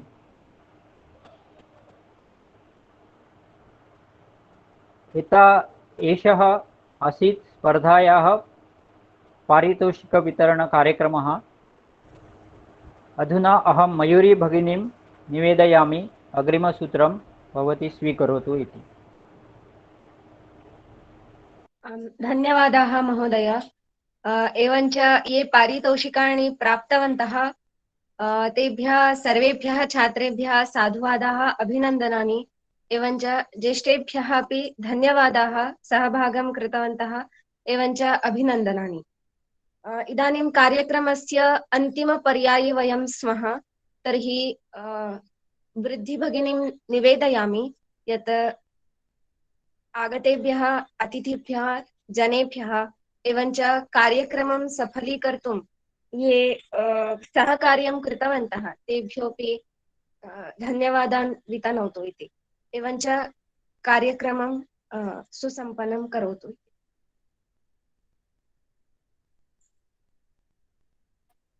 धन्यवादः मयूरी भगिनी। नमः सर्वेभ्यः। आभासे रूपेण प्रचलति अस्मिन् कार्यक्रमे इदानीं वयम् अन्तिमं सत्रं प्रति गच्छामः। अद्य समारोपकार्यक्रमार्थं मुख्यवक्तृरूपेण लब्धा तिरुपतितः राष्ट्रीय संस्कृत विश्वविद्यालयस्य प्राध्यापिका एस् वैष्णवी महोदया अस्मान् स्ववचोभिः उद्बोधितवती, मार्गदर्शनं कृतवती। स्वस्य अमूल्यं समयं दत्त्वा कार्यक्रमे उपस्थिता अस्ति। संस्कृतभारती गोवा परतया महोदयायै भूरिशः कृतज्ञतां व्याहरामि। अपि च कार्यक्रमेऽस्मिन् श्रीमान् श्रीहरि अठल्ये महोदयः प्रमुखातिथिपदम् अलङ्कृतवन्तः। तेभ्यः धन्यवादान् व्याहरामि। संस्कृतभारती गोवा द्वारा आयोजितासु स्पर्धासु सहभागं स्वीकृतवतां सर्वेषां पुनः एकवारम् अभिनन्दनानि। सर्वे पालकाः स्वपाल्यान् प्रेरितवन्तः, मार्गदर्शनं कृतवन्तः। तेभ्यः सर्वेभ्यः पालकेभ्यः धन्यवादान् व्याहरामि। राष्ट्रीय स्वयंसेवक संघ मुम्बईतः कार्यक्रमार्थं गूगल मीट सूत्रस्य उपलब्धिः कृतवन्तः। तेन अधिकाधिक संस्कृतानुरागिणः उपस्थातुं शक्तवन्तः। तेभ्यः भूरिशः कृतज्ञतां व्याहरामि। सम्पूर्ण गोवातः कार्यक्रमं द्रष्टुम् उपस्थितेभ्यः सर्वेभ्यः धन्यवादाः। अनौपचारिक कार्यक्रमे बालकेन्द्रस्य छात्राः, गीतावर्गस्य छात्राः उत्तमाः प्रस्तुतीः सादरीकृतवन्तः। सर्वेभ्यः छात्रेभ्यः शुभाशीर्वादाः। एवमेव संस्कृतं जीवने धारयन्तु। संस्कृतसप्ताहे तकनीकी व्यवस्थायां सहयोगं कृतवत्यौ मयूरी जोशी तथा विशाखा देसाई भगिन्यौ एताभ्यां शुभाशीर्वचनानि। संस्कृत भारती गोवातः सर्वे कार्यकर्तारः समग्रे सप्ताहे सक्रियं सहभागं कृतवन्तः। तदर्थं सर्वेषाम् अभिनन्दनानि, शुभकामनाः। संस्कृत भारती परतया सर्वेभ्यः कार्यकर्तृभ्यः शुभकामनाः। शुभं भूयात्। अस्य कार्यक्रमस्य समापनं शान्तिमन्त्रेण भविष्यति। शान्तिमन्त्रं प्रस्तौति संस्कृत भारत्याः कार्यकर्त्री मनस्विनी उमर्ये। सर्वे भवन्तु सुखिनः, सर्वे सन्तु निरामयाः, सर्वे भद्राणि पश्यन्तु, मा कश्चित् दुःखभाग् भवेत्। ॐ शान्ति शान्ति शान्तिः। धन्यवादः।